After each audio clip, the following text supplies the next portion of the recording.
तो दोस्तों, इस संसार में कई सारे जीव हैं, इंसान, जानवर, पक्षी, पेड़ पौधे।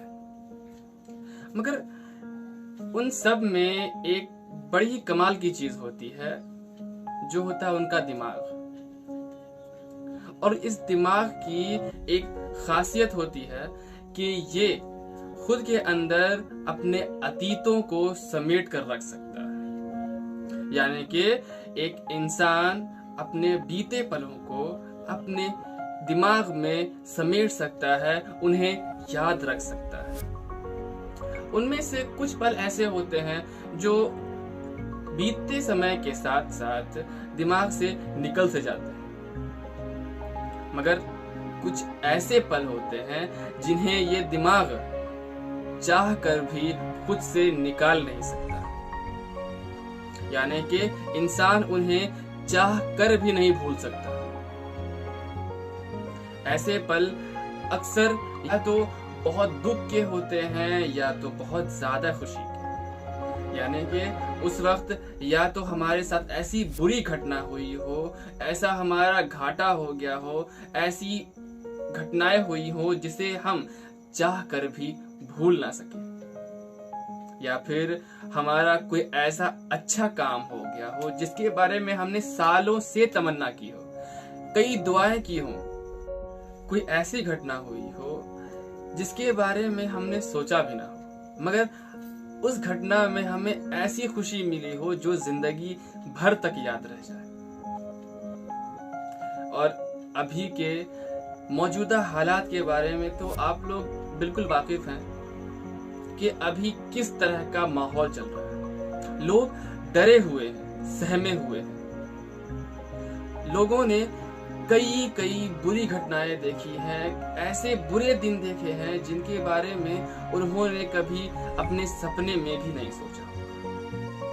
लोगों ने जिस चीज के बारे में दुआएं की हो कि ऐ ऊपर वाले हमारे जीवन में ऐसी चीजें कभी हो ना, मगर उनके जीवन में वैसी चीजें हुई। तो जाहिर सी बात है, इन मुश्किल घड़ियों में किसी न किसी व्यक्ति के जीवन में कोई ऐसा पल जरूर आया हो जिसे वो चाह कर भी भुला नहीं सकता। जाहिर सी बात है, अपनों से दूर हो रहे हैं सिर्फ एक छोटी सी खांसी या छींक की वजह से। जिस दूर होने को हम बद्दुआ समझा करते थे, उसे ही आज हमने दवा बना लिया है। याद तो रखेंगे लोग। सांस लेने में तकलीफ हुआ करती थी तो कहते थे भाई खुले में सांस लो, मगर आज खुले में सांस लेने पर कहते हैं भाई तकलीफ होगी। याद तो रखेंगे लोग। जिंदगी की जंग लड़ने के लिए अस्पतालों में बेड नहीं है, और अगर उस जंग को हार भी जाएं तो भी शमशानों में कुछ दिनों बाद नंबर आता है। याद तो रखेंगे लोग। एक छोटी सी पॉजिटिव रिपोर्ट से माँ बाप के मृत शरीर को पहचानने से इनकार कर दिया जाता है।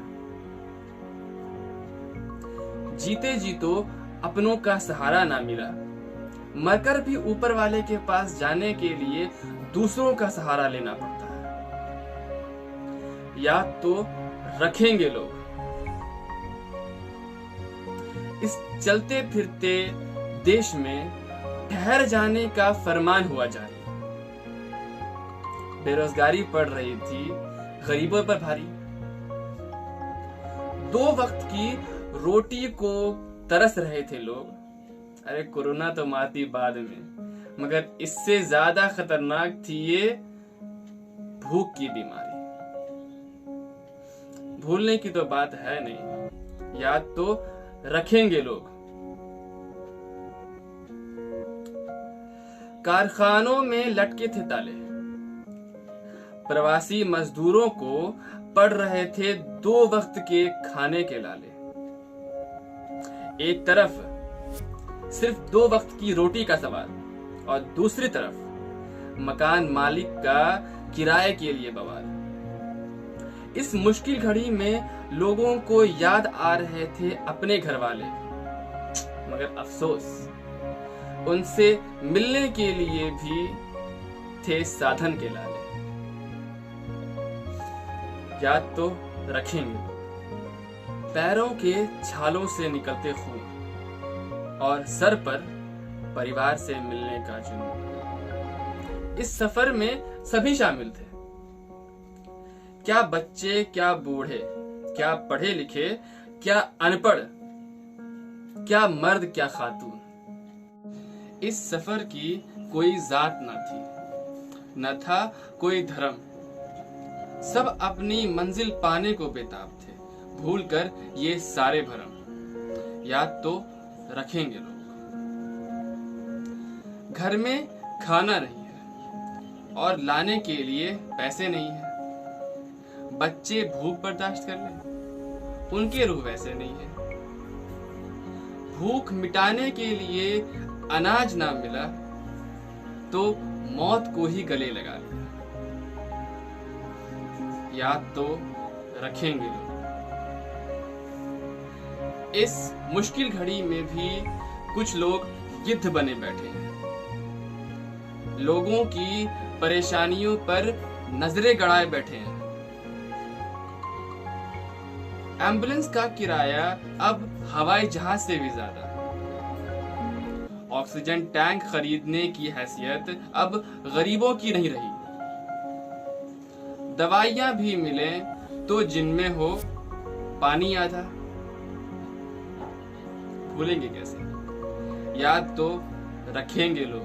इस मुश्किल घड़ी में आप सबसे मेरी बस इतनी सी अपील है कि अपनों का और दूसरों जो जरूरतमंद हैं उनकी मदद करें, अपनों के साथ रहें। माना कि 2 गज दूरी, मास्क है जरूरी, मगर अपनों से इतना भी दूर ना हो जाए कि उन्हें अकेलापन ही खा जाए।